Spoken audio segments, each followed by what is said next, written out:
Crônicas do Amanhecer. Por Feijão, Centro Espírita Allan Kardec de Balneário Gaivota. Balneário Gaivota, 4 de maio de 2026. Filipinas implementam semana de 4 dias para economizar combustível, parte 2. Diversos testes realizados em todo o mundo revelaram que a redução da semana de trabalho de 5 dias e 40 horas para 4 dias contribui não apenas para o bem-estar dos funcionários, mas também para o aumento da produtividade e do engajamento no trabalho. No entanto, há algo na semana de trabalho de 4 dias que interessa muito mais aos líderes atualmente: a economia de combustível resultante do fato de os trabalhadores não precisarem se deslocar diariamente para o trabalho. Por esse motivo, o presidente das Filipinas decretou que os funcionários de diversos órgãos do governo filipino trabalharão apenas 4 dias por semana para economizar energia devido ao aumento dos preços do petróleo bruto causado pela guerra no Irã. Semana de 4 dias como medida econômica. Esta não é a primeira vez que regimes de trabalho flexíveis são utilizados como ferramenta econômica. Na Espanha, o home office foi priorizado após a tempestade Dana em Valência e para evitar os riscos associados a deslocamentos durante ameaças climáticas, por exemplo. O que é incomum é que a semana de trabalho de 4 dias esteja sendo utilizada para impedir que os funcionários se desloquem diariamente para seus locais de trabalho e, assim, economizar combustível diante de uma iminente crise de abastecimento no arquipélago.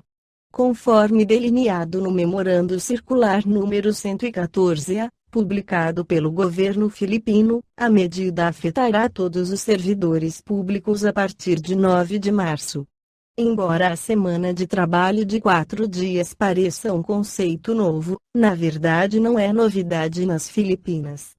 Em 1990, durante a Guerra do Golfo, o Departamento do Trabalho e Emprego implementou a semana de trabalho de 4 dias com o mesmo objetivo: mitigar o impacto econômico da forte alta dos preços do petróleo.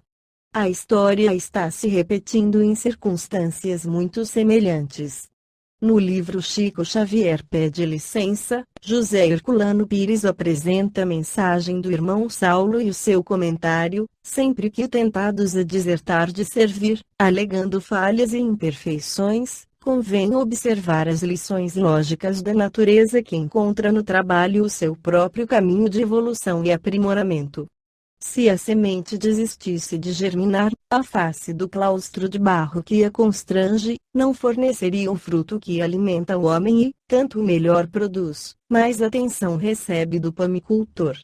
Se a roseira deliberasse reter as próprias flores em virtude dos espinhos que se lhe encravaram no corpo, não daria as rosas que embelezam a vida e, tanto melhor produz, mais amplo cuidado recebe do jardineiro.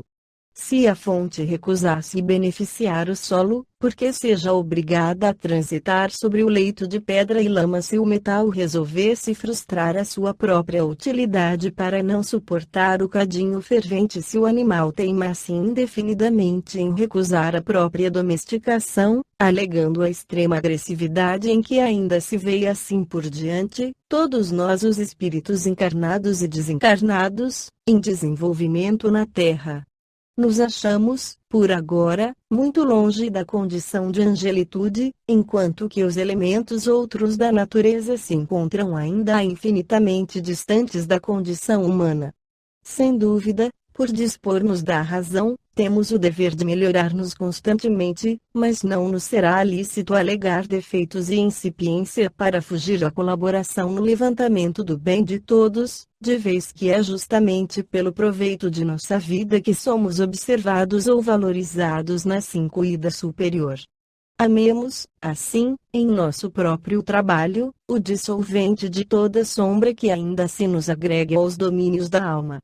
E estejamos convencidos de que, em todos os distritos do universo, a perfeição é a finalidade para todas as criaturas e para todas as coisas. Entretanto, para a necessária consecução disso, o trabalho é o processo imprescindível.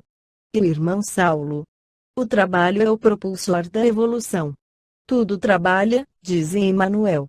Encontramos a lei do trabalho que mereceu um capítulo especial, e a tese é a mesma dessa sua mensagem.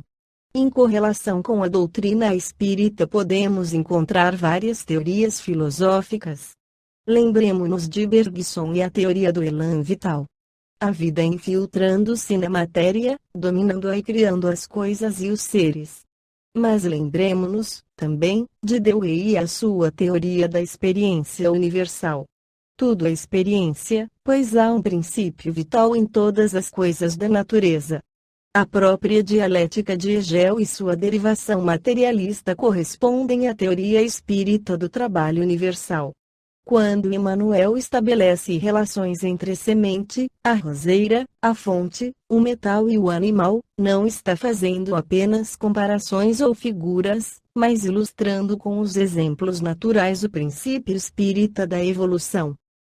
O Livro dos Espíritos encontramos, na resposta dada pelos Espíritos, esta afirmação eloquente: tudo se encadeia na natureza, desde o átomo até o arcanjo, que também já foi átomo. E Leon Denis ensinou: a alma dorme na pedra, sonha no vegetal, agita-se no animal e acorda no homem. Alguns espíritas não aceitam o conceito de evolução em toda a sua amplitude e procuram por várias formas modificá-lo. Emmanuel nos traz, porém, constantemente, através de suas mensagens, oportunos esclarecimentos a respeito. Somos ainda muito pequeninos para abarcar em nossa visão mental toda a concepção espírita do universo. Note-se o tópico da mensagem em questão, no qual ele nos coloca em ascensão da condição humana para a angelitude, mas não se esquece de advertir que os outros elementos da natureza se encontram, ainda, infinitamente distantes da condição humana. E é precisamente por causa dessa relação constante das coisas e dos seres que podemos comparar a luta do homem para a transcendência com a luta da semente para germinar. É tão legítima essa comparação, e ao mesmo tempo tão elucidativa, que o próprio Cristo a usou na pregação da Boa Nova, como vemos na parábola do semeador. Somos sementes espirituais, sem dúvida.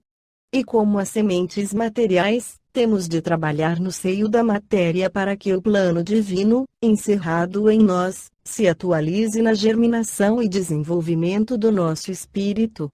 Esta foi a crônica do amanhecer de 4 de maio de 2026. Por Alfredo Feijão Lopes.